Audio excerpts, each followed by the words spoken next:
Bab 206, Menjadi Pemimpin. Penerjemah, Skyfaro. Editor, Skyfaro.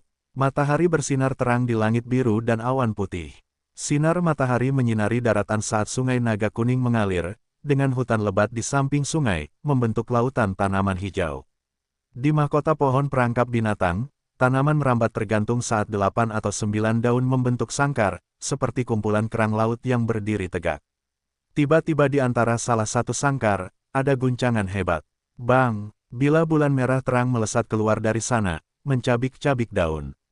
Seorang gadis muda dengan pakaian berwarna terang, diselimuti baju besi berwarna putih di tubuhnya, muncul dari sangkar daun. Dia lincah, kakinya mendarat di beberapa cabang pohon, bergerak cepat saat dia melompat turun, akhirnya mendarat dengan selamat di tanah. Itu adalah Bai Ningbing. Selama proses itu, pohon perangkap binatang itu tidak bergerak, seolah-olah sudah mati. Bai Ningbing menatap pohon perangkap binatang ini, memikirkan apa yang dikatakan Fang Yuan padanya malam sebelumnya. Terhadap mangsa yang lolos, pohon perangkap binatang tidak akan menyerang lebih jauh. Karena mangsa yang bisa lolos, bukanlah sesuatu yang bisa ditangani pohon itu. Bahkan tanpa kecerdasan, naluri pohon perangkap binatang dapat memungkinkannya beradaptasi dan bertahan hidup lebih baik di alam liar. Aho! Bai Ningbing tidak bisa menahan bersin, sambil menggosok hidungnya, dia mengamati sekelilingnya dan memeriksa lokasinya. Di hutan perangkap binatang ini, sebagian besar sangkar daun tergantung tinggi di mahkota pohon seperti kerang hijau mengilap. Sepertinya bau darah di pantai telah menarik banyak binatang buas. Pohon perangkap binatang itu panennya banyak tadi malam, pikir Bai Ningbing dalam hatinya sambil meregangkan anggota tubuhnya, meretakkan lehernya. Dia tidur tidak nyenyak tadi malam, bangkai buaya itu keras dan alot. Ditambah dengan malam yang dingin, meskipun dia sangat lelah, dia terbangun karena kedinginan beberapa kali.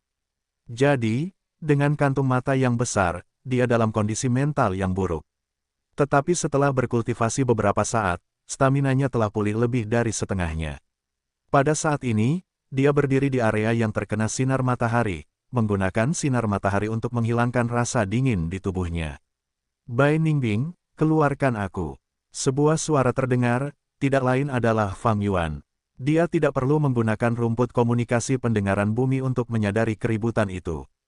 Bai Ningbing melirik pohon perangkap binatang lainnya. Di mahkota pohon ini, sangkar daun yang telah menangkap Fang Yuan masih berada di tempat yang sama. Dia tertawa dalam hati, tidak menjawab, malah menutup matanya dan beristirahat sambil bermandikan sinar matahari, sengaja menunda.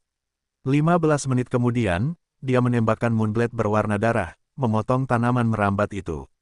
Daun-daun yang seperti kerang berserakan di tanah saat mereka robek dan menyebar. Bai Ningbing perlahan berjalan mendekat, menggunakan bilah bulan darah lainnya, memotong daun-daun saat Fang Yuan bergerak keluar dari kandang. Ada apa dengan keterlambatan ini? Aku bangun beberapa lama yang lalu, dan bahkan berhasil berkultivasi untuk sementara waktu. Wajah Fang Yuan berseri-seri, tampak sangat segar. Pakaian dan jubah yang dia keluarkan tadi malam sudah disimpan. Bai Ningbing mendengus. Situasi Fang Yuan saat ini di luar dugaannya. Dia mengira Fang Yuan akan seperti dia, tidak bisa tidur sambil merasa lapar dan kedinginan. Jadi dia menunda pembebasannya, mencoba menyiksanya. Tetapi untuk berpikir bahwa kondisinya berada di puncaknya. Sudah larut, kita harus mulai bergerak. Ayo makan dulu. Fang Yuan mengeluarkan bunga tusita, mengeluarkan batu bara, rak besi, panci besi, botol air dan biskuit keringdel. Dia bergerak cepat, memasak sepanci sup daging dalam waktu singkat. Selanjutnya dia mencari-cari, menemukan sejumlah besar jamur di bawah pohon perangkap binatang. Jamur pohon ini panjang, kering, dan tipis, tampak ungu tua atau hitam. Bai Ningbing menatap Fang Yuan saat dia memasukkan jamur ini ke dalam panci, bertanya, tumbuhan liar tidak bisa dimakan tanpa hati-hati, mungkin beracun. Ya, kamu benar. Fang Yuan mengangguk. Kalau begitu jangan dimakan. Bai Ningbing tertawa dingin, jika kamu keracunan, aku tidak punya cacing go penyembuh. Fang Yuan dengan acuh tak acuh mengambil sendok sayur, minum seteguk besar sup daging di bawah pengawasan ketat Bai Ningbing. Bai Ningbing mendengus. Hanya setelah Fang Yuan minum 5 hingga 6 teguk sup, dia meyakinkan dirinya sendiri bahwa tidak ada bahaya dalam sup itu. Setelah minum dari sendok sayur, matanya bersinar. Dibandingkan dengan kemarin, sup ini memiliki rasa yang jauh lebih segar dan lebih manis. Dia mengarahkan pandangannya ke jamur pohon dalam sup. Jelas, perbedaannya adalah karena jamur ini. Dia tidak bisa menahan diri untuk tidak melihat Fang Yuan yang sedang duduk di atas batu, minum sup sambil menundukkan kepala sambil memakan biskuit kering, penuh semangat. Meskipun kondisi tidur mereka sama, Bai Ningbing membandingkannya dengan kondisinya sendiri yang menyedihkan dan merasakan sedikit kekaguman terhadap Fang Yuan di dalam hatinya, tidak peduli seberapa keras dia menyangkalnya. Tentu saja, jika dia tahu bahwa Fang Yuan diam-diam telah mengeluarkan jubah dan pakaiannya untuk menghangatkan diri, maka dia akan memiliki perasaan yang berbeda. Fang Yuan merasakan tatapannya tertuju padanya. Namun dia tidak mengangkat kepalanya, hanya tersenyum tipis, berpura-pura tidak menyadarinya dan terus makan.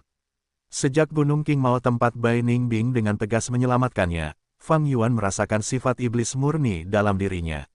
Setan itu gila, tidak bisa dinalar, dan terus berjalan di jalan mereka sendiri. Sifat iblis Bai Ningbing memberi Fang Yuan beberapa ide tentang cara memanfaatkannya. Namun, orang ini, Bai Ningbing, juga rumit. Di satu sisi, dia terlalu lembut. Setelah mendapatkan kehidupan baru dan menyelesaikan masalah fisik Northern Dark Ice Soul, dia tidak ingin menyerah lagi, menikmati hidup dan tidak bertekad untuk mati. Namun di sisi lain, sifat iblisnya membuatnya mengejar kegembiraan, sehingga memiliki kepribadian yang sama sekali tidak terkendali. Dia tidak takut mati, dan jika kematian cukup mengasyikkan, dia akan mengejarnya. Orang seperti itu seperti naga muda, penuh rasa ingin tahu terhadap dunia, memiliki sifat yang tidak terkendali, dan sifat liarnya tidak dapat dijinakkan. Dia memiliki jalannya sendiri, ambisinya sendiri, dan aspirasinya sendiri. Bai Ningbing belum sepenuhnya tumbuh menjadi Raja Iblis, dia hanyalah seorang anak iblis sekarang. Namun, iblis sejati ini tidak akan pernah mengubah jalannya, dan arahnya tidak dapat diubah, dan dia pasti tidak akan tunduk kepada siapapun. Iblis sejati hanya setia pada diri mereka sendiri, bergerak dalam kegelapan sendirian, berjalan di jalan mereka sendiri. Iblis sejati akan mengagumi orang lain, tetapi mereka tidak akan pernah tunduk. Iblis sejati adalah penguasa mereka sendiri, eksistensi tertinggi. Fang Yuan memahami Bai Ningbing karena Fang Yuan memahami dirinya sendiri. Dia tahu bahwa Bai Ningbing tidak akan pernah tunduk padanya, tetapi tidak tunduk tidak berarti dia tidak bisa ditundukkan. Meskipun tidak dapat mengubah jalannya, itu tidak berarti dia tidak dapat digunakan. Jika Fang Yuan memiliki kultivasi peringkat 3, dia tidak akan membutuhkannya. Tetapi dengan hanya peringkat 1 tahap awal sekarang, nilai Bai Ningbing sangat besar. Tentu saja, ingin menaklukkannya dan memanfaatkannya, beberapa upaya perlu dilakukan. Bai Ningbing cerdas dan sombong, dan tidak bisa dipaksa.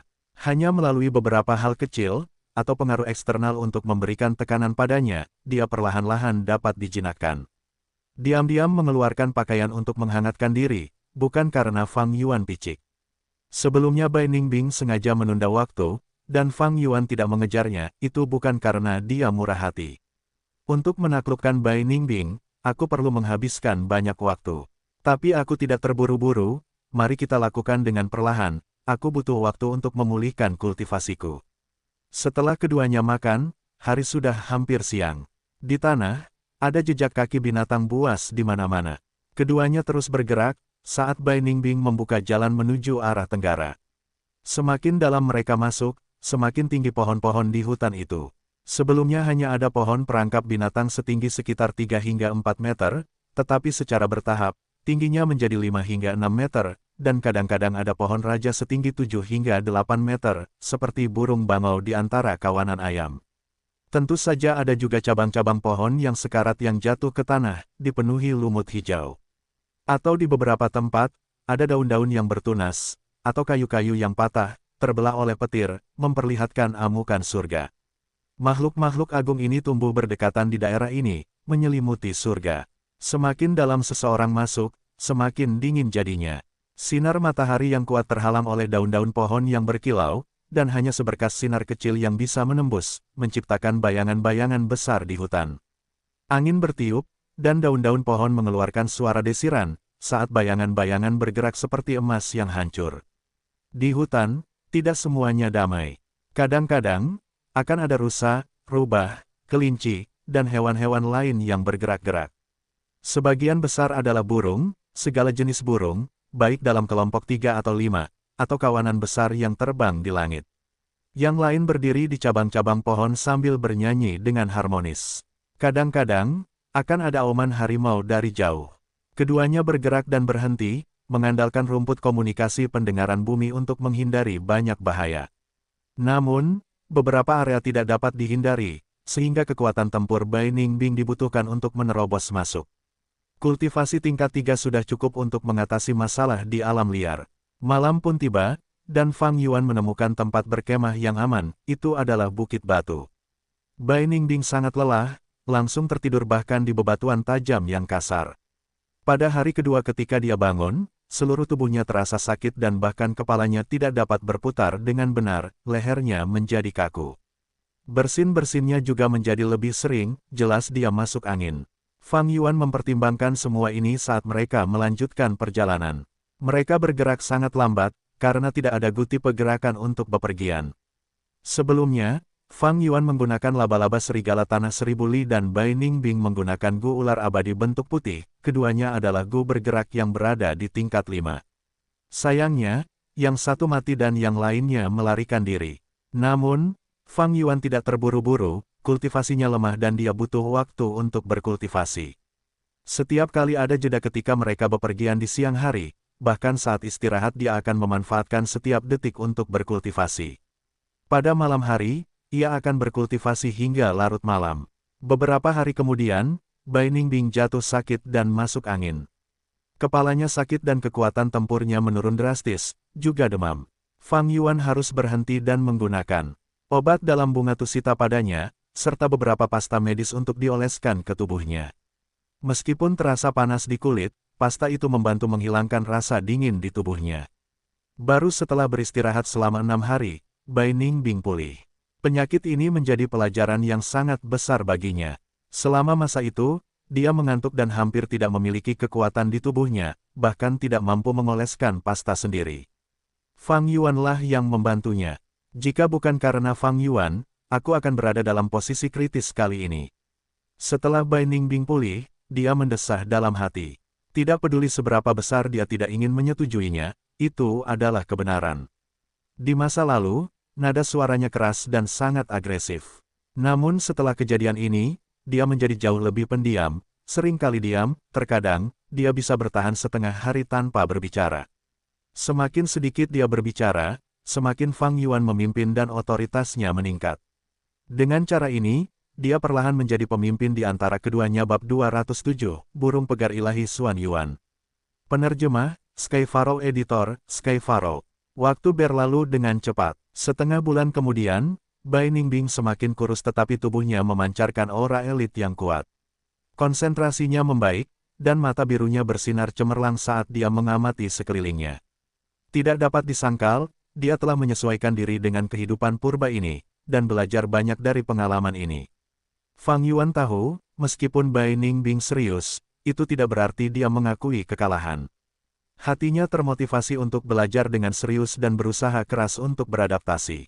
Kadang-kadang, dia akan membantah beberapa ide Fang Yuan, dan meskipun itu masih agak dangkal, dia telah melewati kenaifan awalnya. Fang Yuan bisa merasakan Bai Ningbing membaik dari hari ke hari. Tetapi situasi ini tidak terduga. Untuk menaklukkan Bai Ningbing, itu tidak mudah. Iblis sejati manapun akan memiliki semangat untuk melawan dengan hebat. Di bawah terik matahari, keduanya bersembunyi di hutan yang teduh saat mereka dengan hati-hati mengamati lembah gunung. Di lembah itu, ada seekor buaya besar, tidur dengan damai. Buaya lava, ukurannya seperti 3 ekor gajah yang disatukan. Tubuhnya ditutupi sisik merah tua, dan keempat kakinya yang tebal dan kuat menopang tubuhnya yang besar. Ekor buaya bersinar dengan kilau metalik saat mencapai tinggi hampir 10 meter. Yang terpenting, di punggungnya ada 2 gumpalan, seperti 2 gunung berapi mini. Saat bernapas, 2 kolom asap hitam mengepul dari gumpalan tersebut, dengan intensitas yang bervariasi. Buaya lava ini adalah Raja 1000 binatang. Untuk melenyapkannya, risikonya terlalu besar. Bai Ningbing menatap dengan waspada. Pada Raja 1000 binatang, ada cacing liar peringkat 3. Bersama dengan fisik tubuh Raja Binatang yang kuat, bahkan Master Gu tahap puncak peringkat 3 akan kesulitan menemukan kemenangan dalam 1 lawan 1. Risiko besar, hadiah lebih besar. Tidak mudah menemukan buaya di hutan. Kekuatan buaya membutuhkan daging buaya untuk dimakan, kita hanya punya kurang dari setengahnya sekarang. Mari kita uji kekuatan buaya ini terlebih dahulu. Kata Fang Yuan, buaya lava hidup di bawah tanah secara berkelompok. Hanya Raja Binatang Buas yang memiliki kekuatan untuk naik ke permukaan dan menghirup udara segar, menikmati matahari. Bai Ningbing menggertakkan giginya, berdiri. Setelah mendapatkan kekuatan buaya, dia telah menggunakannya. Sekarang kekuatannya meningkat pesat, tetapi masih ada jarak dari kekuatan seekor buaya, peningkatannya belum sepenuhnya selesai. Buaya lava itu tertidur, tetapi ketika Bai Ningbing berada sekitar 50 langkah darinya, ia membuka mata merah keemasannya. Plop, ia menopang tubuhnya saat ia menoleh, 2 semburan udara panas keluar dari hidungnya. Ekspresi Bai Ningbing serius, mengaktifkan Gu Kanopi, tetapi masih merasakan hawa panas yang kuat menyembur ke wajahnya. Dia tidak mengeluarkan kelabang emas gergaji mesin, tetapi menembakkan Moonblade darah. Moonblade peringkat 3 mengenai punggung buaya lava, mencukur beberapa sisik dan berhasil membuat marah Raja Buaya Lava. Moonblade, itu membidik Bai Ningbing dengan akurat, membuka mulutnya yang besar dan menembakkan bola api lava merah tua. Bola api lava itu seukuran penggilingan batu, Bai Ningbing tidak berani menghadapinya, dan menghindar. Bam! Bola api lava membentuk busur di langit, mendarat di bebatuan gunung. Dalam sebuah ledakan, pecahan-pecahan bebatuan gunung beterbangan saat api membakar. Awan jamur berukuran kecil melayang ke langit sebelum menghilang. Di area ledakan, sebuah kawah besar tercipta, dan di dalamnya lava segar masih mengalir saat perlahan-lahan mendingin. Gu ledakan lava peringkat 3. Fang Yuan melihat ini, menyimpulkan dalam hatinya. Beberapa menit kemudian, Fang Yuan melemparkan tali dari atas tebing, dan menarik Bai Ningbing ke atas. Raja Buaya Lava menggeram beberapa kali, tetapi tidak mengejar. Sosok Fang Yuan dan Bai Ningbing menghilang saat terus berbaring di tanah, menikmati berjemurnya sekali lagi. Ini karena serangan Bai Ningbing hanya bersifat menyelidiki. Raja Buaya Lava tidak menganggapnya sebagai ancaman, hanya berpikir bahwa dia adalah binatang buas yang mengganggu, sehingga mengusirnya. Ini adalah Raja Buaya Lava, dengan 3 cacing gu di dalamnya. 1 gu ledakan lava, 1 gu perut api, dan 1 gu abu yang terakumulasi, ketiganya adalah cacing gu peringkat 3. Meliputi serangan, pertahanan, dan penyembuhan, ketiga aspek dasar itu terjamin. Meninggalkan lembah, Fang Yuan menyimpulkan apa yang dia amati.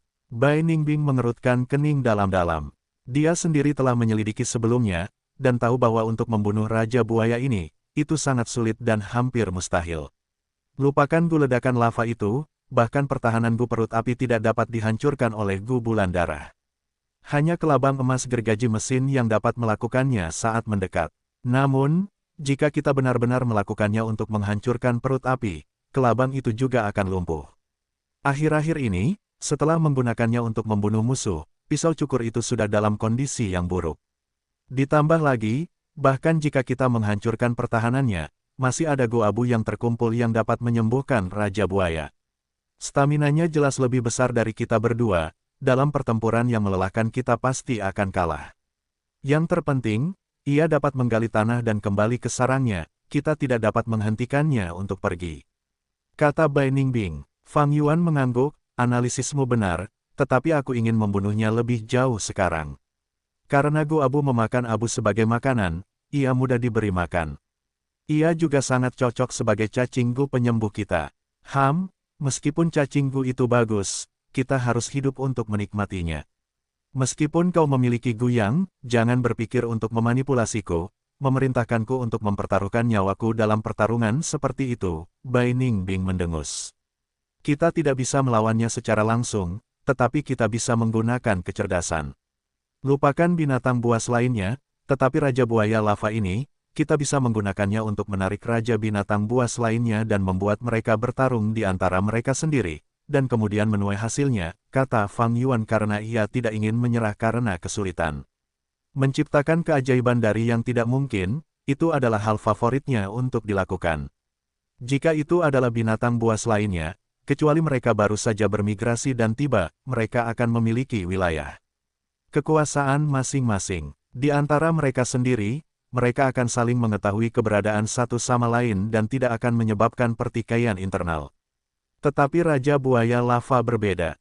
Biasanya hidup di bawah tanah, dan terkadang muncul ke permukaan untuk menghirup udara segar. Seperti ikan di dasar laut, melompat keluar dari permukaan air. Keberadaan mereka tidak diketahui oleh Raja Binatang lainnya, mereka seperti imigran gelap. Kecuali jika itu adalah Raja Binatang seperti Lican Petir, kebanyakan tidak memiliki kecerdasan tinggi. Begitu Raja Binatang terpikat, mereka akan merasa terancam satu sama lain dan memulai pertempuran sengit. Begitu mereka berdua terluka, Fang Yuan dan Bai Ningbing akan dapat merampok pemiliknya saat rumahnya terbakar. Kata-kata Fang Yuan membuat mata Bai Ningbing berbinar. Dia mengangguk. Kita tidak memiliki guti pergerakan, jadi rencana ini berisiko. Namun dibandingkan dengan melawan Raja Buaya Lava secara langsung, kita memiliki harapan lebih besar untuk berhasil.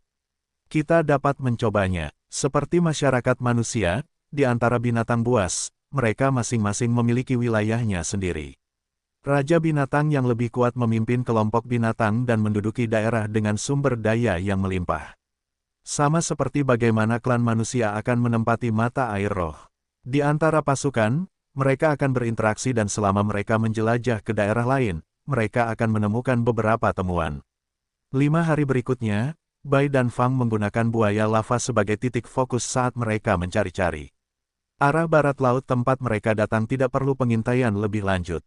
Berputar di sekitar lembah, menuju arah tenggara, mereka menemukan gerombolan kera putih. Pemimpinnya adalah kera putih tua, Raja Seribu Binatang Buas. Kecepatan kera putih cepat, dan jika dipancing, keduanya pasti akan terjebak dan dikepung. Jadi, mereka harus melepaskan rencana mereka di sini. Di arah barat daya, itu adalah rawa yang membusuk. Baunya sangat menyengat, ini adalah dunia racun. Ular berbisa itu berbaring di bawah akar pohon, sementara lebah berbisa seukuran kepalan tangan terbang berkelompok, dan jaring laba-laba besar memiliki laba-laba hitam seukuran wajah. Dari tengah rawa, terdengar suara kodok melengking. Fang Yuan menyimpulkan bahwa itu adalah Gu penyembuh yang merupakan penguasa rawa ini, kodok pemakan racun. Itu adalah peringkat 4, memiliki tubuh kecil dan memakan racun sebagai makanannya.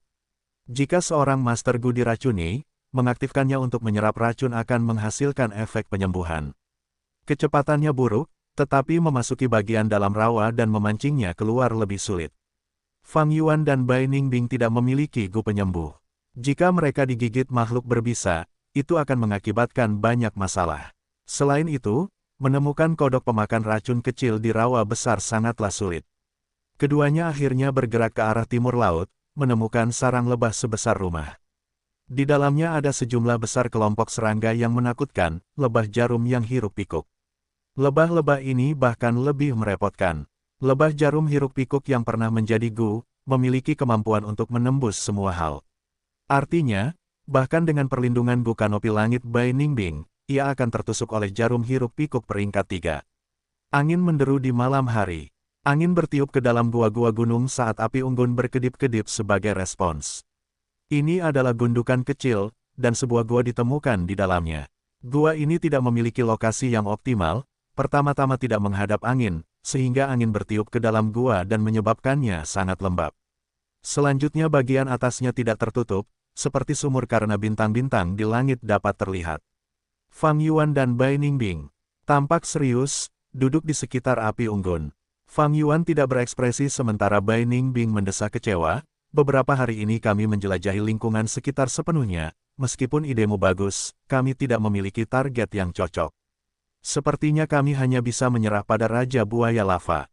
Rencana dibuat oleh manusia, tetapi keberhasilan ditentukan oleh surga. Kita tidak memiliki kekuatan yang cukup, jadi kita hanya dapat mengandalkan keberuntungan untuk beberapa hal. Lupakan saja, aku masih ingin meningkatkan kekuatan buaya Gu, tetapi sepertinya kita tidak dapat membunuh Raja Buaya Lava. Besok kita akan berangkat, dan melanjutkan perjalanan menuju Gunung Baigu. Fang Yuan mengangguk tanpa daya. Tetapi saat ini, tiba-tiba dari luar, geraman marah Raja Buaya Lava terdengar. Apa yang terjadi? Itu Raja Buaya Lava. Keduanya melakukan kontak mata saat mereka meninggalkan gua, melihat ke arah tempat yang jauh. Hanya untuk melihat bahwa di lembah, warna pelangi bersinar saat api menyala terang, memancarkan aura yang mengesankan. Dalam cahaya pelangi yang cemerlang, seekor burung pegar sebesar gunung memperlihatkan tubuhnya. Mahkotanya bersinar seperti emas, berdiri tegak. Bulu-bulu di tubuhnya bersinar dalam semua warna, berubah sepanjang waktu dan memberikan kecemerlangan yang luar biasa. Oh tidak, itu adalah burung pegar ilahi Xuan Yuan, burung tingkat Raja Binatang Buas. Raja Buaya Lava sudah tamat, kata Fang Yuan segera. Burung pegar ilahi Xuan Yuan. Bai Ningbing merasa terganggu. Ini adalah Raja Binatang Buas yang bepergian sendiri, mampu terbang di langit, hanya mendarat untuk mencari makanan. Burung pegar ilahi jumlahnya sedikit, mereka memiliki semua jenis gu pelangi di tubuh mereka. Begitu mereka bertarung, langit akan dipenuhi dengan cahaya pelangi, bersinar dalam 5 hingga 7 cahaya yang berbeda. Kita tidak bisa mendapatkan Raja Buaya Lava lagi. Ayo cepat masuk, burung pegar ilahi ini bermata sangat tajam seperti elang. Jika ia menemukan kita dan datang untuk membunuh, kita akan berada dalam masalah besar. Setelah berkata demikian, Fang Yuan mundur ke dalam gua. Bai Ningbing menggigit bibirnya dan mengikuti dari belakang bab 208, melarikan diri. Penerjemah, Sky Pharaoh Editor, Sky Pharaoh. 1 jam kemudian, Raja Buaya Lava berteriak untuk terakhir kalinya sebelum terdiam. Segera setelah itu, Bai Ningbing dan Fang Yuan mendengar suara burung pegar ilahi Xuan Yuan mematuk makanannya. Namun, nafsu makan burung pegar ilahi Xuan Yuan sangat besar, dan seekor Raja Buaya Lava tidak dapat memuaskan rasa laparnya. Malam ini, Fang Yuan dan Bai Ningbing tidak tidur. Setelah teriakan Raja Buaya Lava, mereka mendengar teriakan kera putih, jeritan kodok pemakan racun, dan kepakan kawanan lebah. Yang terpenting, ada teriakan keras burung pegar ilahi Xuan Yuan. Hanya sampai malam hari burung pegar ilahi Xuan Yuan terbang ke langit, menggambar pelangi di belakang jalurnya. Melihat jejak pelangi menghilang di langit, Fang Yuan dan Bai Ningbing akhirnya berani berjalan keluar dari gua. Keduanya tiba di lembah asli. Lembah itu benar-benar hancur, setengah hancur. Raja Buaya Lava itu tergeletak tengkurap di tanah, mati suri. Perutnya dicongkel oleh burung pegar ilahi Xuan Yuan, dan daging serta usus di dalamnya dimakan habis. Hanya kerangkanya yang tersisa yang disatukan oleh kulit buaya merah tua. Keduanya mencari beberapa saat. Mereka segera menemukan pecahan kaca merah, ini adalah sisa-sisa gu perut api. Jelas, Raja Buaya Lava mengaktifkan gu perut api untuk pertahanan, tetapi dikalahkan dengan paksa oleh burung pegar ilahi Xuan Yuan, menyebabkan gu perut api hancur. Sedangkan untuk 2 gu lainnya, gu ledakan lava dan gu abu yang terakumulasi, mereka tidak ditemukan dimanapun. Ini bukan hal yang aneh. Begitu inangnya mati, cacing gu yang menghambat tubuh binatang buas akan pergi dan berkeliaran seperti mereka telah kehilangan rumah mereka. Gu abu yang terakumulasi adalah gu penyembuhan yang sangat ideal, cocok untuk situasi Fang Yuan. Tetapi banyak hal tidak berjalan sesuai keinginan seseorang. Tidak mendapatkan gu abu yang terakumulasi sesuai dengan harapan Fang Yuan. Namun, mereka tidak kembali dengan tangan kosong. Masih ada beberapa daging yang tersisa di mayat Raja Buaya Lava. Burung pegar ilahi Xuan Yuan memakan sebagian besar mayat, tetapi meninggalkan beberapa sisa yang bisa diambil oleh Fang Yuan dan Bai Ningbing. Setelah bekerja selama 1 sore, mereka akhirnya memotong semua daging dan menyimpannya di bunga tusita. Daging buaya ini cukup untuk memberi makan kekuatan buaya gu selama 3 bulan. Mari kita jelajahi daerah lain. Fang Yuan dan Bai Ningbing datang ke wilayah kera putih. Hutan lebat sebelumnya memiliki kelompok kera putih yang bermain dan berayun-ayun. Namun, kini di mana-mana ada pohon-pohon yang patah, dengan anggota tubuh kera putih di antara mereka, beberapa kera tua, lumpuh, atau muda membela mayat kerabat mereka sambil berteriak keras. Seluruh hutan diselimuti suasana kesedihan dan kehancuran. Burung pegar ilahi Xuan Yuan telah menyebabkan malapetaka bagi kelompok 1000 binatang buas ini malam sebelumnya. Saat ini hanya tersisa 2 atau 300, dan beberapa ratus kera putih Raja Binatang Buas terakhir semuanya terluka. Bai Ningbing menatap dengan mata berbinar, saat ini kelompok kera putih sedang dalam kondisi terlemah, haruskah kita menyerang? Fang Yuan menghentikannya. Bukannya dia mengasihani kera putih ini, tetapi tahu bahwa dengan cara tertentu, mereka bahkan lebih berbahaya sekarang. Pasukan yang terbakar dengan kemarahan yang benar pasti akan menang, jangan main-main dengan kera putih ini. Begitu kalian melakukannya, mereka akan menyerang dengan marah, menyerang tanpa henti sampai kita mati. Beberapa ratus raja binatang buas itu, meskipun mereka terluka, itu bukanlah sesuatu yang dapat kalian tangani sendiri. Bai Ningbing mendengar itu, menatap Fang Yuan sebelum menyerah pada rencananya untuk menyerang. Keduanya bergerak menuju wilayah barat daya, menuju rawa busuk. Rawa itu telah berubah menjadi pemandangan yang sama sekali berbeda, dirusak oleh burung pegar ilahi Xuan Yuan. Lingkungan hidup mereka telah hancur parah, dan kekuatan utama rawa itu didistribusikan kembali. Meskipun burung pegar ilahi Xuan Yuan pergi, rawa itu tidak damai. Segala macam makhluk beracun saling membunuh, dalam kekacauan. Fang Yuan dan Bai Ningbing berdiri di tepi rawa, hanya dalam beberapa saat, mereka melihat 3 pertempuran terjadi. Salah satu pemandangan adalah 2 ular berbisa berwarna cerah bertarung, sampai yang satu ditelan oleh yang lain. Namun tidak lama kemudian, seekor kalajengking seukuran kepiting datang dan menusuk ular berbisa itu hingga mati. Pertempuran kedua terjadi antara ngengat bubuk racun dan kodok biru yang menakutkan. Ketika pertempuran terjadi, kodok itu menjulurkan lidahnya dan menelan ngengat itu. Sesaat kemudian, ngengat itu mati karena sesak napas di mulut kodok, tetapi kodok itu juga diracuni hingga mati oleh bubuk itu.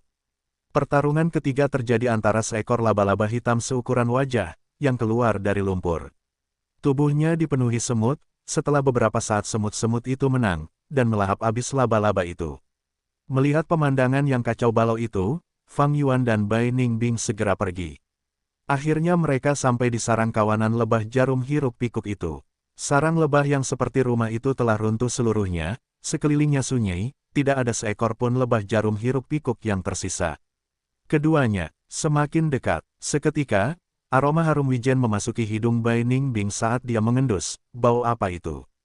Bau sarang lebah. Lebah jarum gila tidak menghasilkan madu, tetapi sarangnya merupakan bahan penyempurnaan Gu yang hebat. Pada saat yang sama, itu adalah jenis makanan yang dapat dikonsumsi manusia secara langsung. Fang Yuan berkata demikian, mengulurkan tangannya ke sarang lebah. Retak, pecahan sarang lebah itu berwarna kuning tua. Di bawah tatapan penasaran Bai Ningbing, dia meletakkan sarang lebah itu ke dalam mulutnya, menggigit dan menghancurkannya dalam beberapa gigitan, lalu menelannya. Sarang lebah itu terasa seperti biskuit di bumi, harum dan renyah. Namun tidak dapat disangkal, makanan yang diproduksi secara alami ini jauh lebih lezat daripada biskuit. Rasanya sedikit manis, tidak berminyak sama sekali, tetapi malah memiliki rasa yang menyegarkan. Rasanya enak. Bai Ningbing juga mengambil sepotong untuk dimakan, dan setelah memakannya, dia merasakan mulutnya mengeluarkan air liur, rasa manis itu membuat alisnya yang berkerut mengendur tanpa sadar. Daging asin dan biskuit kering kita sudah hampir habis. Kita harus mengumpulkan beberapa sarang lebah dan menyimpannya di bunga tusita milikmu, saran Bai Ningbing. Fang Yuan menatap langit, ekspresinya sedikit khawatir. Aku juga berpikir begitu, tetapi kita harus bergerak cepat. Kau khawatir bau darah Raja Buaya Lava dan juga bangkai kera putih akan menarik binatang buas baru. Tenang saja, hari ini tidak ada angin, binatang buas tidak akan tertarik, setidaknya untuk sementara ini. Selama periode ini, kita bisa berkumpul sepuasnya, Bai Ningbing tertawa. Fang Yuan menggelengkan kepalanya, hendak berbicara ketika tiba-tiba ekspresinya berubah. Bas bas bas, suara lebah yang berdengung dan terbang memasuki telinga mereka. Bai Ningbing segera menatap langit, hanya untuk melihat awan tebal yang terbentuk oleh banyak lebah jarum hiruk pikuk, menyerang ke arah mereka. Sarang lebah jarum hiruk pikuk, meskipun dihancurkan oleh burung pegar ilahi Xuan Yuan, dan bagian sarang lebah yang paling lezat di tengahnya dimakan, jumlah lebah jarum hiruk pikuk tidak banyak berkurang. Lebah jarum hiruk pikuk tidak dapat menyebabkan kerusakan pada burung pegar ilahi Xuan Yuan, jadi setelah yang terakhir makan cukup, ia tidak membuang energi ekstra untuk memusnahkan hal-hal yang tidak penting ini. Rumah kelompok lebah jarum hiruk pikuk hancur, dan karena mereka memiliki kecerdasan rendah, mereka mulai menyerang burung pegar ilahi Xuan Yuan. Tetapi begitu burung pegar ilahi Xuan Yuan terbang tinggi ke langit, mereka tidak lagi memiliki kekuatan untuk mengejar mereka, dan tidak dapat terus mengejar, sehingga mereka hanya bisa kembali ke sarang mereka dan membangun kembali rumah mereka. Setelah itu, mereka melihat 2 anak muda berdiri di rumah mereka memakan sarang mereka. Dalam situasi ini, apa keraguan di sana? Kemarahan terhadap burung pegar ilahi Xuan Yuan sebelumnya, sepenuhnya dipindahkan ke Fang Yuan dan Bai Ningbing. Seketika, banyak lebah jarum hiruk-pikuk mengepakkan sayap mereka dan menghujani mereka berdua. Bai Ningbing tercengang. Kenapa kalian masih tidak lari? Fang Yuan berbalik dan pergi, mengambil langkah besar. Diingatkan seperti ini, Bai Ningbing segera berbalik dan mengejar Fang Yuan. Kelompok lebah jarum hiruk-pikuk berada di belakang mereka, mengejar tanpa henti. Fang Yuan berlari di depan sementara Bai Ningbing tertinggal di belakang. Mereka tidak memiliki guti pergerakan, sehingga Bai Ningbing dengan cepat ditangkap oleh kelompok lebah. Cing cing cing, Bai Ningbing mengaktifkan Gu Kanopi Langit, dan baju besi putih muncul tetapi langsung berkedip, menerima hampir 1000 serangan hanya dalam sekejap. Jarum lebah, jarum hiruk-pikuk sekuat baja, sangat kokoh. Bersama dengan kecepatan terbang mereka yang tinggi, itu tidak kalah dengan serangan hujan jarum. Jumlah yang besar menyebabkan perubahan kualitatif. Esensi purba Bai Ningbing terus berkurang, serangan kelompok lebah tidak bisa diremehkan. Yang lebih meresahkan, adalah beberapa lebah jarum hiruk-pikuk telah menjadi Gu. Lebah jarum hiruk-pikuk peringkat 3 Gu memiliki kemampuan menusuk, jadi bahkan Gu Kanopi Langit pun tidak dapat bertahan melawannya. Punggung Bai Ningbing dengan cepat tertusuk dan dia berdarah, menyebabkan dia mengerang kesakitan, sementara kecepatan larinya melampaui batas biasanya karena rangsangan itu. Bai Ningbing tidak pernah mengira dia bisa berlari secepat itu sendirian. Dengan kecepatannya, batu gunung dan pohon tampak berterbangan ke arahnya, dan dia harus berkonsentrasi dengan seluruh pikirannya untuk menghindarinya. Jika dia tersandung oleh sesuatu, lebah akan mengelilinginya pada kesempatan pertama. Di bawah serangan seperti itu, dia akan mati. Dengan Bai Ningbing di belakangnya menahan tekanan, situasi Fang Yuan jauh lebih baik. Dia mengaktifkan esensi purbanya, menyuntikkannya ke Gu Karapas di punggungnya. Kulit di punggungnya menjadi tidak rata, sedikit menggembung dan menjadi baju besi kulit buaya yang kuat dan tebal. Lebah jarum hiruk-pikuk biasa tidak dapat menembus baju besi kulit buaya, dan beberapa lebah Gu tertarik pada Bai Ningbing. Setelah berlari selama 15 menit lagi, lebah-lebah itu masih mengejar tanpa henti. Fang Yuan dan Bai Ningbing terengah-engah saat kecepatan mereka mulai berkurang. Ada harapan, ada danau di depan. Saat situasi berubah mengerikan, Fang Yuan tiba-tiba berteriak. Bai Ningbing sangat gembira. Pepohonan menjadi kurang rapat saat cahaya putih biru muncul, meluas di antara tanaman hijau. Keduanya bergegas keluar dari hutan, dan sebuah danau terlihat. Fang Yuan tidak ragu-ragu, dan dengan bunyi plop, dia melompat ke danau. Bai Ningbing mengikuti dari belakang. Swiss Swiss Swiss. Lebah jarum gila itu bertekad untuk menangkap mereka, dan ikut menyelam ke dalam air. Baju zirah putih Bai Ningbing bergetar hebat, karena ia menerima banyak serangan. Saat rasa sakit yang hebat menyerangnya, ia menggigit bibirnya dan mengayuh dengan tangannya, berenang menuju bagian air yang lebih dalam. Sesaat kemudian, Fang Yuan dan Bai Ningbing muncul dari tepi seberang. Bau sarang lebah di tubuh mereka telah hilang, dan ketika menoleh ke tempat asal mereka, ada banyak lebah jarum gila yang terbang dengan marah, menyerang air karena frustrasi. Meskipun lebah jarum gila itu kecil, mereka tangguh. Bahkan jika mereka jatuh ke dalam danau, selama tidak terlalu dalam, mereka akan muncul kembali. Sialan, Bai Ningbing mengumpat, masih merasakan ketakutan yang tersisa dari sebelumnya. Ekspresinya jelek, baik itu burung pegar ilahi Xuan Yuan, atau kelompok kera putih, atau bahkan kelompok lebah jarum gila, tidak satu pun dari mereka yang bisa ia hadapi. Jika tadi malam dia ditemukan oleh burung pegar ilahi Xuan Yuan, dia akan menjadi santapannya. Kultivasi peringkat 3 di dunia alam yang kejam ini, adalah yang terbawah dalam hierarki. Sudah cukup, kapan kita akan sampai di Gunung Baigu? Diam, diam. Ekspresi Fang Yuan serius, dia setengah jongkok saat jarinya menyentuh sisa-sisa api yang telah dipadamkan sebelumnya. Bai Ningbing segera mengerutkan kening dalam-dalam.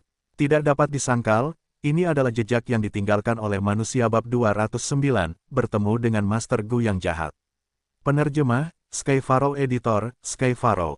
Air danau tenang, memantulkan langit biru jernih dan awan putih. Bahkan setelah kehilangan kejaran lebah jarum yang menggila, suasana hati Fang Yuan dan Bai Ningbing tetap serius. Karena di depan mereka, ada jejak yang tertinggal yang menandakan daerah ini pernah digunakan oleh orang-orang untuk menyalakan api dan memasak daging. Komunikasi bumi rumput telinga. Fang Yuan berkehendak dan akar tumbuh dari telinganya, saat akar itu menjulur ke dalam tanah dan menggali jalan masuk, pendengaran Fang Yuan menjadi berkali-kali lebih kuat. Setelah mendengarkan beberapa saat, ekspresinya mengendur, karena tidak ada seorang pun yang menyergap di sekitarnya. Segera setelah itu, dia pergi ke sisa-sisa api dan menyentuh abunya, tidak melepaskan bukti apapun yang bisa dia temukan.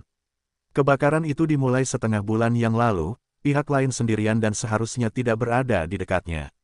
Setelah beberapa saat, Fang Yuan menyimpulkan dari temuannya. Sendiri, Gu Master dari suatu klan harus bepergian berlima. Sepertinya orang ini adalah Gu Master Iblis. Bai Ningbing mengerutkan kening sambil mendesah. Jika itu adalah Gu Master dari suatu klan, mereka akan menjadi Gu Master yang saleh, dan ada harapan untuk berinteraksi. Jika itu adalah Gu Master Iblis, begitu mereka bertemu, pertempuran pasti akan terjadi. Situasi ini, bukan karena orang saleh itu baik, sedangkan orang iblis itu jahat. Tetapi karena ketika seseorang sendirian, mereka akan menunjukkan sifat asli mereka, tidak ada pengekangan di alam liar, sehingga mereka bertindak tanpa syarat. Gu Master yang saleh, bergerak dalam kelompok. Ketika mereka menangani masalah, mereka akan memikirkan pendapat orang-orang yang bersama mereka, sehingga mereka akan bertindak lebih dekat dengan norma masyarakat. Gu Master Iblis sering bergerak sendiri, dan sangat waspada, memiliki naluri yang kuat terhadap bahaya. Tanpa ada yang bisa diandalkan, mereka akan selalu bertindak untuk menentukan dan memastikan keselamatan mereka sendiri. Ini bukan kabar baik bagi Fang Yuan dan Bai Ningbing. Ketika bertemu dengan Gu Master berbasis klan yang saleh, mereka dapat menghindari pertempuran. Namun, jika mereka bertemu dengan Gu Master Iblis, mereka pasti akan bertarung, kecuali jika mereka menunjukkan kekuatan yang cukup untuk membuat Gu Master Iblis itu menyusut karena takut dan curiga. Sayangnya, Gu Master yang bisa berkeliaran di hutan belantara ini sendirian memiliki kultivasi sekitar peringkat 4, dan metode khusus mereka sendiri.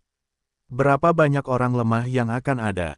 Bagi Fang Yuan dan Bai Ningbing, yang satu adalah peringkat 3 baru sementara yang lain adalah tahap awal peringkat 1.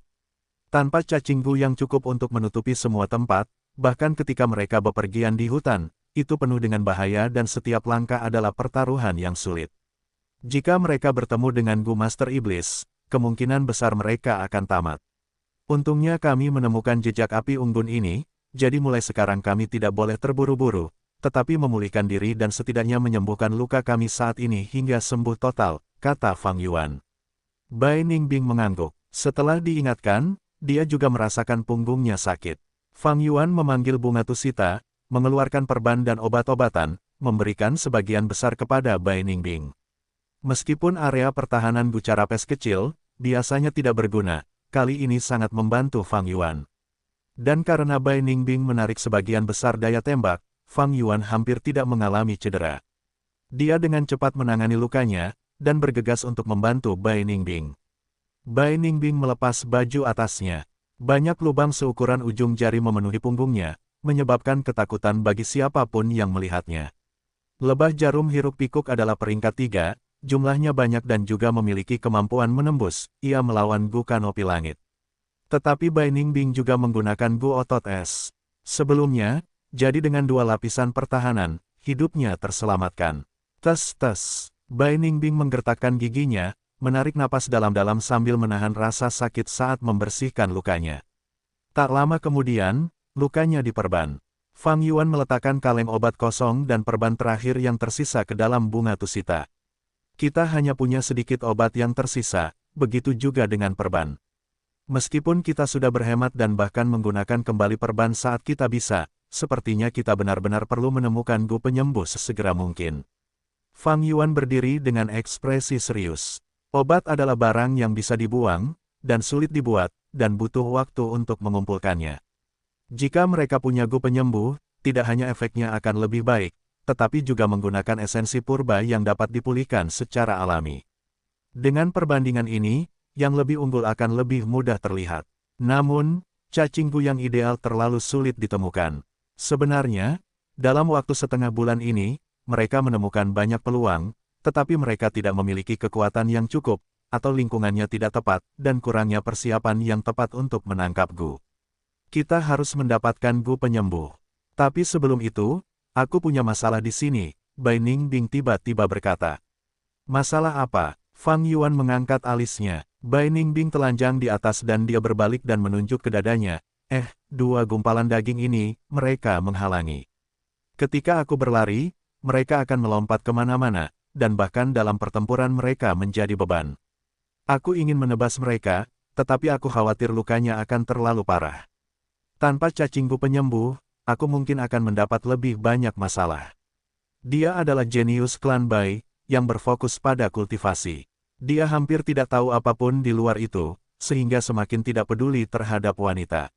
Meskipun Bai Ningbing telah berubah menjadi seorang gadis, dia telah hidup sebagai seorang pria sepanjang hidupnya, jadi dia tidak peduli dalam pikirannya dan tidak memperlakukan tubuh ini sebagai sesuatu yang suci.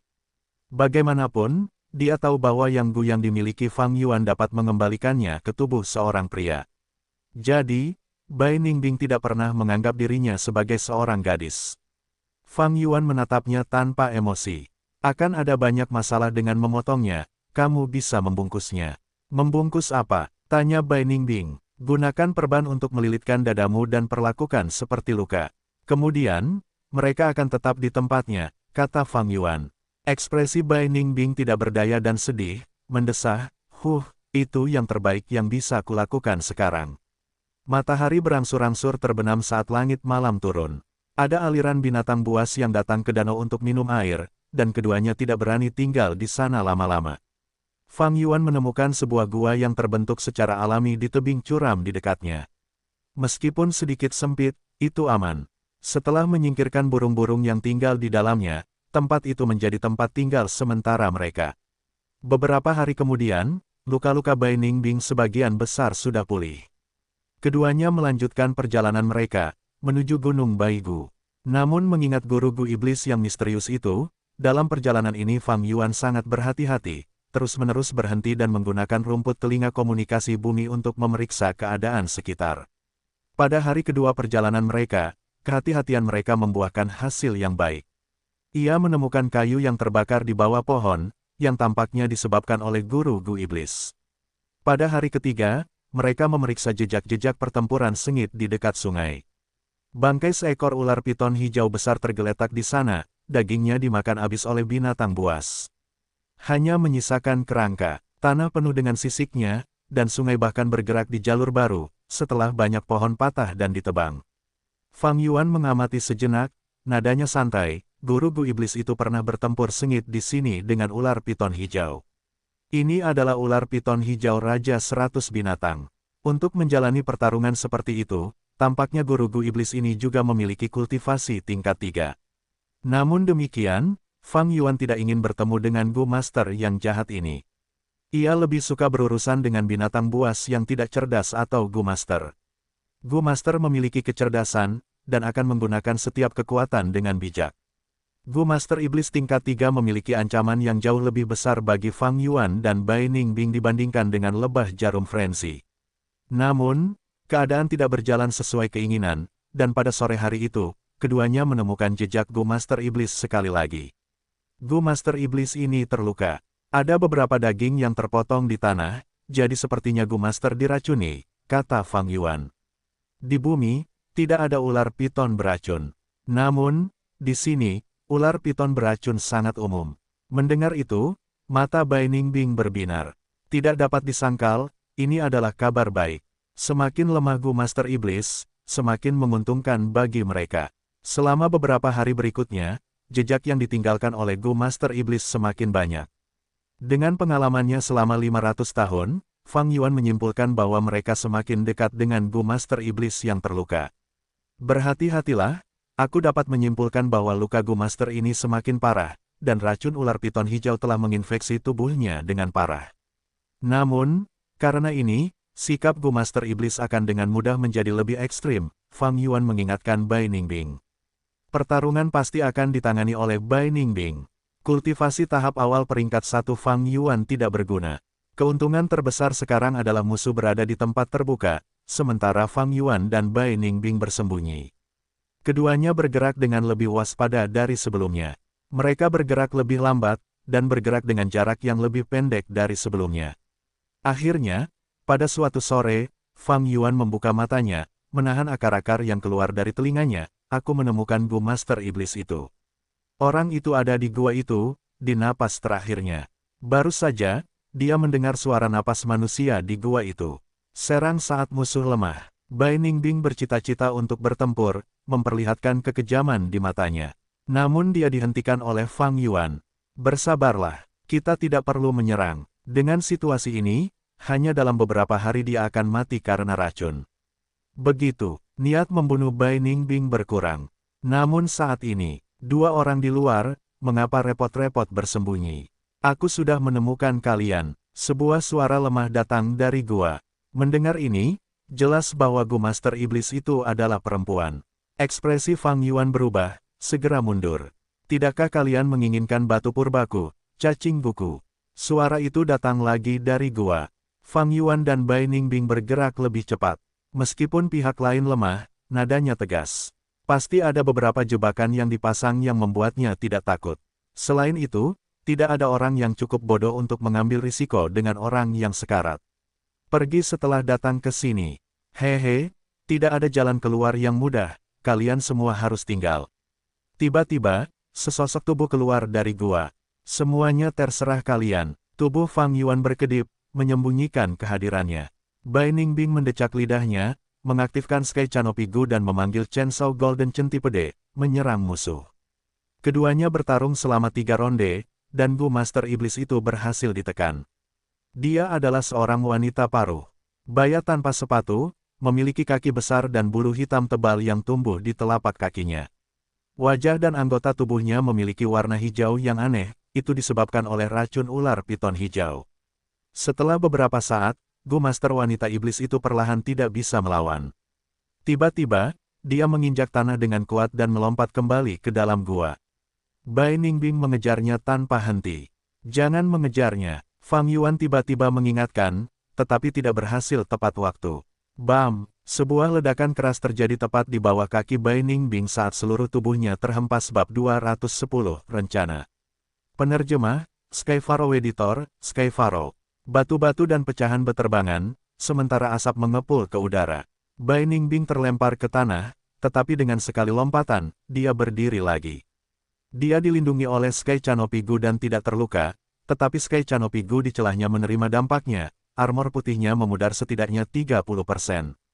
Apa-apaan ini? Bai Ningbing mengumpat, berkonsentrasi, dan melihat ke sekeliling.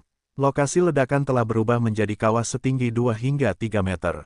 Di dalam gua, Gu Master wanita iblis itu tertawa puas, bagus. Bahkan jika aku tidak membunuhmu kali ini, serang aku lagi jika kau punya nyali, wanita kecil. Bai Ningbing mendengus. Meskipun dia marah, dia bukan orang yang impulsif. Selama ledakan sebelumnya, meskipun Sky Canopy Gu melindunginya, jika dia menerima beberapa pukulan lagi, Sky Canopy Gu akan hancur. Apa tadi? Tiba-tiba ada ledakan dari tanah, jadi kalau aku meninggalkan tanah, apakah aku bisa menghindari serangan seperti itu? Bai Ningbing berpikir dalam hatinya. Dia tidak bodoh, meskipun naif dan murni dalam beberapa hal, dan naluri bertarung serta kecerdasannya masih di level jenius. Aku tidak punya gu terbang, dan kalau aku melompat, aku pasti akan menyentuh tanah. Tidak, aku tidak perlu menyerang. Kata-kata orang ini tadi mencoba menghasutku untuk menyerang, hehe. Berpikir begitu, Bai Ningbing tertawa muram, apa kau pikir kau aman jika bersembunyi di gua? Aku hanya harus berkemah di sini, kau akan keluar pada akhirnya. Hahaha, kalau begitu tunggu saja sesukamu. Aku sudah menyiapkan banyak makanan, dan kau rentan terhadap cuaca di luar, jadi mari kita lihat siapa yang akan bertahan lebih lama dari yang lain. Gu Master wanita iblis itu membalas. Bai Ningbing tertawa dingin, karena semakin lama mereka berlarut-larut, semakin menguntungkan baginya. Karena Gu Master wanita iblis ini diracuni oleh ular piton hijau, dia akan semakin lemah seiring berjalannya waktu. Namun saat ini, Fang Yuan menangkupkan tinjunya ke arah Gu Master wanita iblis itu. Kita bertemu secara kebetulan di alam liar, kita hanya lewat begitu saja. Mempersulitmu sama saja dengan mempersulit hidup kita sendiri. Aku harap kita tidak bertemu lagi. Selamat tinggal. Setelah berkata demikian, dia berbalik dan pergi. Kemana? Dia hanya Gu Master tingkat 3, selama kita menguasai metode ledakan itu, kita dijamin menang. Bai Ningbing mengerutkan kening. Fang Yuan mendengus, kamu juga tingkat 3, tapi aku tingkat 1. Ayo cepat berangkat, berhenti membuat begitu banyak masalah. Lebih baik aman daripada menyesal. Bai Ningbing tertegun, tetapi segera mengerti bahwa Fang Yuan sedang berakting. Meskipun dia tidak tahu apa yang direncanakan Fang Yuan, dengan pemahamannya tentang Fang Yuan, dia memutuskan untuk bekerja sama dengannya, berpura-pura marah, kau selalu pengecut, sudahlah, aku akan mengampuni nyawamu. Dia menatap tajam ke arah Gu Master wanita iblis itu, tidak menyembunyikan niat membunuhnya. Segera setelah itu, dia mengikuti Fang Yuan ke dalam hutan, keluar dari jangkauan pandangan Gu Master wanita iblis itu. Setelah mereka cukup jauh, Bai Ningbing memecah kesunyian, teknik ledakan miliknya itu tidak masalah. Ketika dia melawanku sebelumnya, dia tidak menggunakannya. Hanya ketika dia melangkah ke dalam gua dan aku berada dalam jangkauannya, ledakan itu terjadi. Aku menduga dia telah mengubur gua itu sebelumnya, dan tidak dapat menggerakkannya. Kita dapat memancing sekelompok binatang buas dan menggunakannya untuk menguji jebakannya.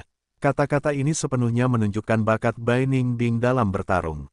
Tetapi Fang Yuan tertawa, bertanya sebaliknya, lalu apa selanjutnya? Bai Ningbing tertegun. Fang Yuan menyipitkan matanya bersinar terang, menurut apa yang kau katakan, memancing sekelompok binatang buas untuk menguji jebakannya, jadi apa? Memaksanya ke jalan buntu, begitu dia tahu dia tidak punya kesempatan untuk bertahan hidup, dia akan mempertaruhkan nyawanya untuk bertempur, setidaknya membawa salah satu dari kita bersamanya. Bahkan jika kita bertahan hidup, kita akan menderita kerugian. Petik 2. Ditambah lagi, bahkan jika kita mengalahkannya, dia akan membawa pikiran, tidak meninggalkan apapun yang berharga bagi kita, dan menghancurkan semua cacinggunya. Bagi seorang Gu Master untuk menghancurkan cacinggunya sendiri, hanya butuh satu pikiran. Kita tidak punya cara untuk mencegahnya, jadi setelah kita membunuhnya, kita tidak akan mendapatkan cacinggu.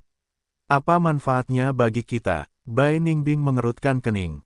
Sebelumnya, mereka telah waspada terhadap Gu Master Iblis ini, takut disergap olehnya, itu untuk melindungi diri mereka sendiri. Tetapi begitu mereka mengetahui bahwa dia tidak terlalu kuat, niat mereka berubah total. Itu untuk membunuh Gu Master Iblis yang lemah ini, dan mengambil cacinggunya, memperkuat diri mereka sendiri. Cacinggu liar ada bermacam-macam jenisnya, tetapi yang memiliki peringkat yang sesuai dan mudah diberi makan jumlahnya sedikit. Cacinggu milik seorang Gu Master semuanya dipilih dengan saksama, dengan mempertimbangkan semua aspek. Jika bisa diperoleh, itu akan jauh lebih baik daripada menangkap cacinggu liar.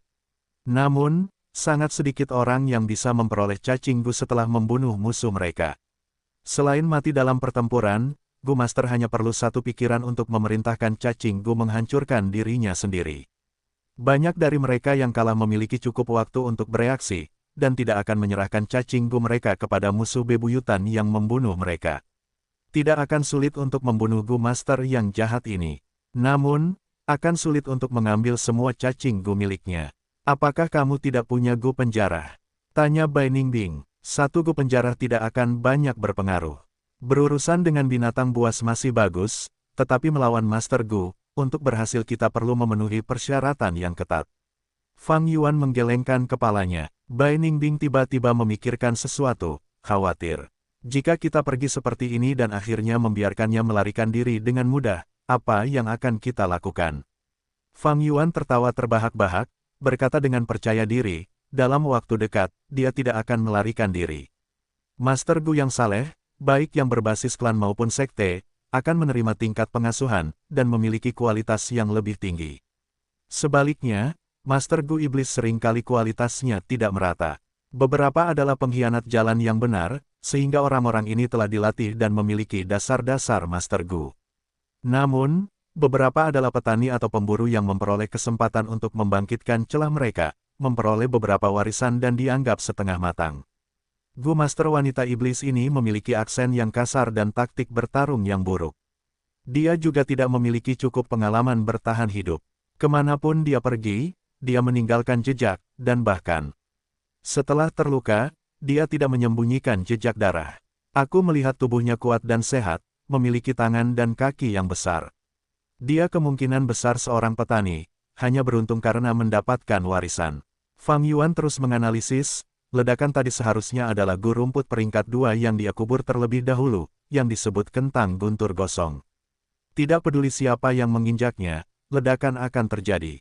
Seorang petani, seberapa banyak pengetahuan yang bisa dia miliki. Mendapatkan racun ular piton dan tidak dapat menyembuhkannya, dengan luka-lukanya yang semakin parah, dia merasa takut dan tidak aman, sehingga dia secara tidak sadar menanam banyak kentang guntur gosong di depan gua.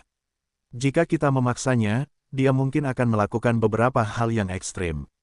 Namun, jika kita pergi dengan sengaja, dia akan bisa bernapas lega dan menenangkan emosinya untuk sementara. Dia bahkan mungkin curiga apakah kita benar-benar pergi atau tidak. Ada bahaya di luar sana, dan dia mungkin akan bertemu dengan kita. Sementara itu, kentang petir gosong itu memberinya jaminan terbesar. Jadi, dalam waktu yang singkat ini, dia tidak akan pergi. Bai Ningbing tidak berekspresi, mendengarkan dengan tenang. Meskipun dia menyangkalnya, dia harus setuju dengan analisis Fang Yuan.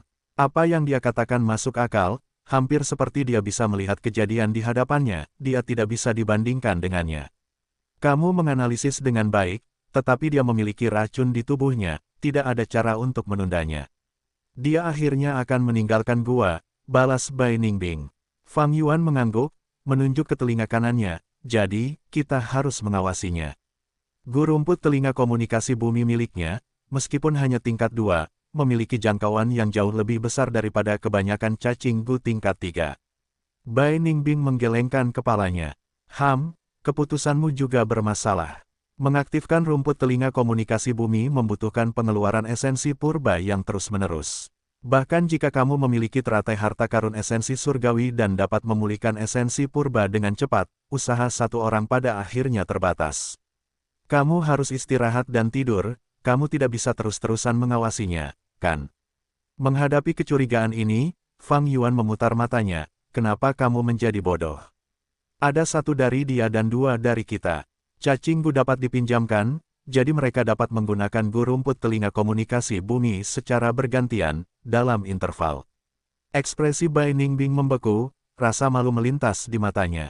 Sial, masalah yang begitu sederhana, bagaimana mungkin aku tidak memikirkannya? Dia menggertakkan giginya, menyesali kesalahannya sendiri yang kecil. Fang Yuan tertawa diam-diam. Akar masalahnya adalah Bai Ningbing tidak ingin Fang Yuan menekannya, jadi dia secara tidak sadar ingin membalas Fang Yuan sebanyak yang dia bisa, alih-alih membuatnya kehilangan arah. Fang Yuan senang melihat tanggapan seperti itu, karena setiap kali Bai Ningbing gagal, itu akan membuatnya semakin tunduk. Kepatuhan ini tidak berarti, tetapi itu adalah pengaruh yang halus, dan bahkan Bai Ningbing sendiri tidak dapat mendeteksinya. Suatu hari ketika dia akhirnya menyadarinya, dia sudah berada di bawah kekuasaan Fang Yuan. Bagi Fang Yuan, Gu Master wanita iblis ini hanyalah salah satu target, sementara Bai Ningbing adalah target kedua. Chen Chuihua terkejut. Dia awalnya adalah seorang petani, dan suatu hari ketika membajak ladang, dia jatuh ke dalam sebuah gua. Di dalam gua, dia menemukan mayat, dan menjadi Gu Master setelah menerima warisan secara tiba-tiba. Gu Master. Chen Chuihua tidak pernah berpikir bahwa suatu hari dia sendiri akan menjadi salah satu Gu Master bangsawan yang terhormat. Tetapi setelah kebahagiaan singkat, bencana pun terjadi. Seekor macan tutul gunung sebesar kerbau menyerang desanya dengan angin hijau yang mengelilingi tubuhnya. Seluruh desa musnah, dan dia dikejar oleh macan tutul gunung, tetapi berhasil melarikan diri karena cacing gunya. Setelah menjelajahi alam liar selama setengah tahun, cacing gu miliknya mati satu persatu, dan akhirnya, dia bertemu dengan seekor ular piton besar. Meskipun dia berhasil membunuhnya, dia juga terkena racun. Dan hari ini, dia bertemu dengan dua Master Gu. Ini adalah ketiga kalinya dia bertemu dengan Master Gu. Dua yang pertama memberinya pelajaran yang menyakitkan, membuatnya belajar bagaimana melindungi dirinya sendiri. Namun, dia masih seorang Master Gu yang setengah matang, sangat kurang dasar. Memikirkan pertempuran sebelumnya, dia panik. Dia bukan tandingan gadis itu. Untungnya, dia telah mengubur banyak kentang guntur gosong sebelumnya. Dan untungnya, si jantan itu lemah lembut dan pengecut, memilih untuk pergi. Chen Chuihua melihat tubuh mereka menghilang ke dalam hutan dan menghela napas lega. Namun dia tidak yakin bahwa mereka benar-benar telah pergi. Cacingku yang menyelidikinya dapat memungkinkannya untuk melihat semuanya dalam jarak 350 langkah. Kejelasannya seolah-olah mereka berada tepat di depannya. Namun dia tidak memiliki penglihatan sinar X. Aku akan menunggu beberapa hari, aku akan keluar setelah 3 hari, pikir Chen Chuihua dalam hati. Pada titik ini, dia telah belajar untuk waspada dan sabar.